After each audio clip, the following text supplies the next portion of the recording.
Hello दोस्तों, आज हम पांचवा जो गद्य है स्वराज्य की नींव, उनके लेखक हैं विष्णु प्रभाकर। ये एकांकी है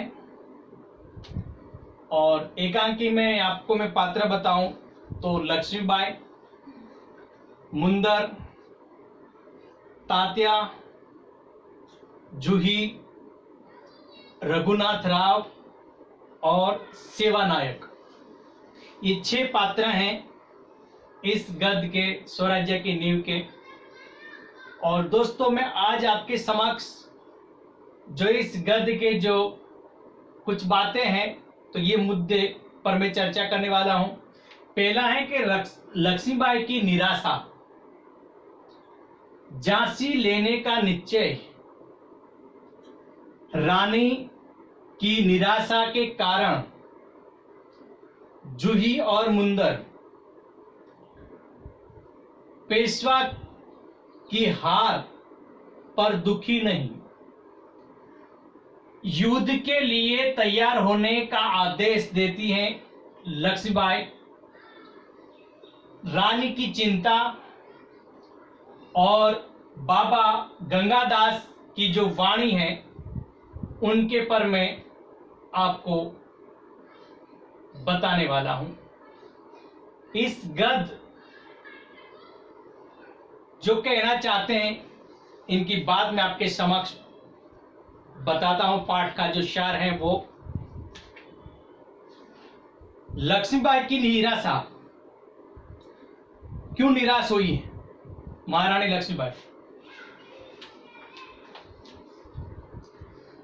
रानी लक्ष्मीबाई यह देखकर निराश हैं कि झांसी, कालपी और ग्वालियर ये तीनों स्वतंत्र सेनानियों के हाथ से निकल गया है। यानी कि हार होने के बाद ये जो तीनों राज्य जो है, ये जो नगर हैं वो दूसरे से हार गए हैं लड़ाई में, लेकिन वो स्वतंत्र नहीं है, आजाद नहीं है, यानी इनके हाथों से निकल गए हैं। केवल ग्वालियर का किला उनके अधिकार में रहा है और सिर्फ एक ही बचा है, यानी कि ग्वालियर का जो किला है वही उनके अधिकार में बचा है। महारानी लक्ष्मीबाई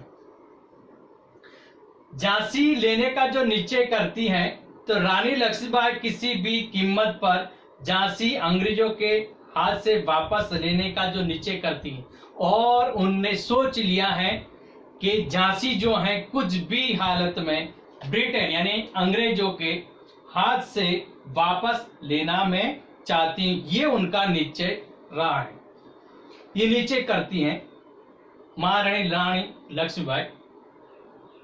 रानी की निराशा के कारण तो यहां पे बताते हुए कि रानी को दुख इस बात का है कि उनकी सेवा के बड़े योद्धा जैसे कि राव साहब, बांदा के नवाब, रघुनाथ राव आदि विलास में डूबे हुए हैं, चिंता में डूबे हुए हैं, परिस्थिति में हालात से गंभीर हैं। उनके पास शक्ति है, ताकत है उनके पास, फिर भी वे दुर्बल हैं, कमजोर हैं। तात्या जैसा सेनापति होते हुए भी, तात्या रहा महारानी लक्ष्मीबाई उनके सेनापति के रूप में माने गए हैं, तो इस सेना के वो सेनापति हैं कि उनके अनुशासन में है, उनके संचालन में है। युद्ध की ठोस तैयारी न कर वे ब्रह्मभोज में लगे हुए हैं, ब्राह्मणों के भोजन के तौर पर वो लगे हैं, उनके कार्य में व्यस्त हैं। युद्ध की ठोस तैयारी में हैं, उनके मन के ऊपर। उनके लिए जो ब्रह्मभोज का आयोजन किया है उसके अंदर श्रीखंड और लाडू तैयार किए जा रहे हैं। ग्वालियर जैसा दृढ़ किला उनके हाथ में है, फिर भी वे कुछ नहीं कर पा रहे हैं। इस बात की उनको चिंता होती रहती है। जूही और मुंदर जो है दोनों सहेली हैं, और जूही और मुंदर रानी लक्ष्मीबाई की सखियां हैं, यानी सहेली हैं, मित्र हैं।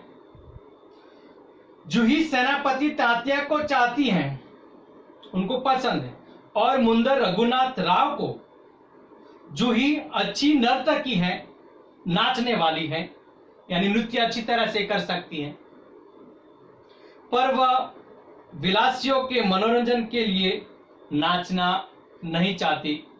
यानी कि जो हमेशा विलासियों में जो डूबे हैं, उनके लिए मैं नाचने के लिए मैं तत्पर नहीं हूं, मेरी इच्छा नहीं है, मेरा मन नहीं कर रहा है।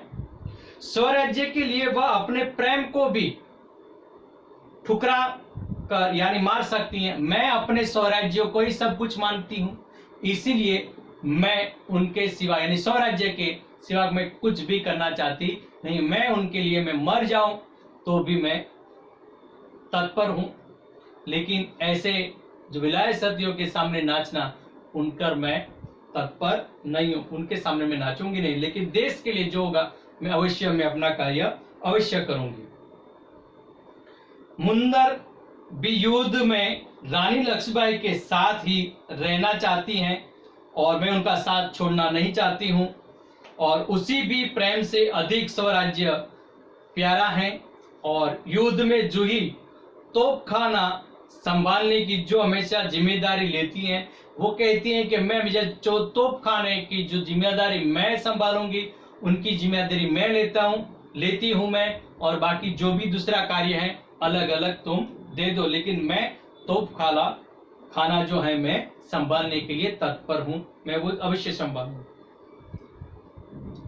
और पेशवा की हार पर जो हमेशा दुखी नहीं है, तो इसलिए कि रघुनाथ राव रानी को मुरार में जनरल रोज की सेना द्वारा पेशवा की हार का जो समाचार देता है, उन्होंने खबर देता है कि ये पेशवा की जो हार हुई है, और लेकिन को समाचार देते हैं रघुनाथ, लेकिन फिर भी वो सुनकर रानी कहती हैं और उनके मुंह से एक शब्द निकल जाए, मतलब ये बात बताती है कि अच्छा ही हुआ, यानी कि वो कहते कि अच्छा हुआ, अब पेशवा की आंखें खुलेगी। और उसे पता चला कि सोता हुआ था, उन्हें कुछ भी करता नहीं था अपने राज्य के लिए, लेकिन अब वो जागेगा क्योंकि उनकी आंखें खुलेगी, लेकिन उनको अब पता चलेगा क्योंकि उनकी हार हुई है तो उनकी आंखें भी खुल जाएगी। ये अच्छा हुआ, कोई बात नहीं, पहले फिक्र नहीं करता था, लेकिन अब उनको पता चला कि कुछ न करने पर उनकी हार हुई है, तो इसलिए उनकी आंखें यानी कि जागृत हो जाएंगे। वो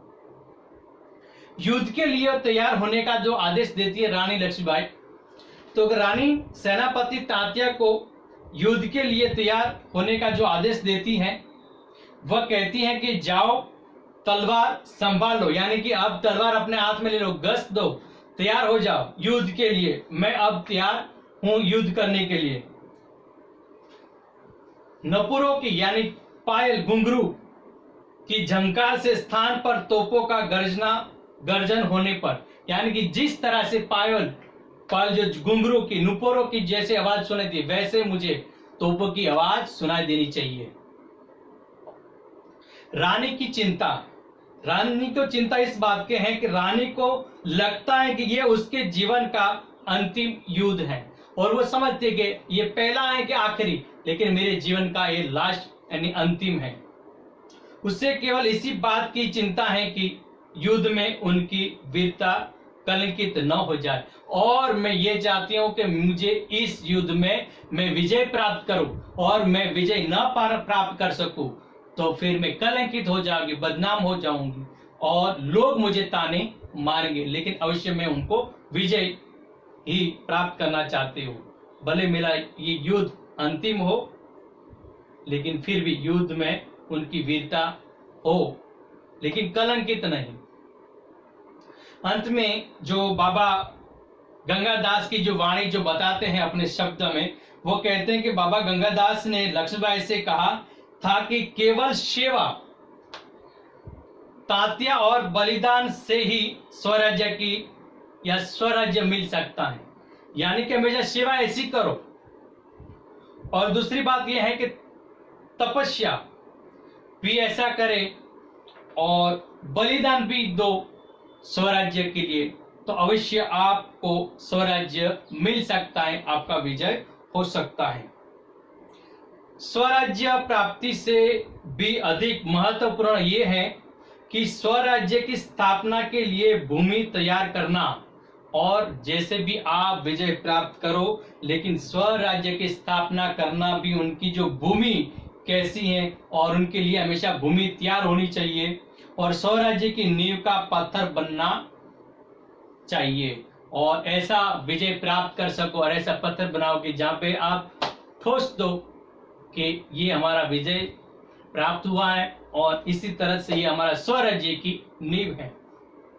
और लक्ष्मीबाई जूही मुंदर और आदि स्वराज्य की नींव के पत्थर ही बनना चाहती हैं, और ऐसा पत्थर भी बनना चाहते हैं कि हम टस से मस रहेंगे नहीं, और इस जमीन के हम भूमि पर हम तत्पर हैं, और इस स्वराज्य के तौर पर हम अपना योगदान देंगे, सेवा भी करेंगे, और हम अपनी तपस्या भी करेंगे, और इसी बदौलत से हम अपने राज्य को हम अवश्य हासिल करेंगे ही, और हम इस स्वराज्य के नींव बनकर हम तीनों, यानी लक्ष्मीबाई, मुंदर और जूही, ये तीनों हम इस स्वराज्य की नींव अवश्य बनेंगे, और टस से मस रहेंगे, अपनी जुबान से भी और अपने शरीर से भी हम अडग रहेंगे, और अपना स्वराज्य को हम जीत के ही रहेंगे।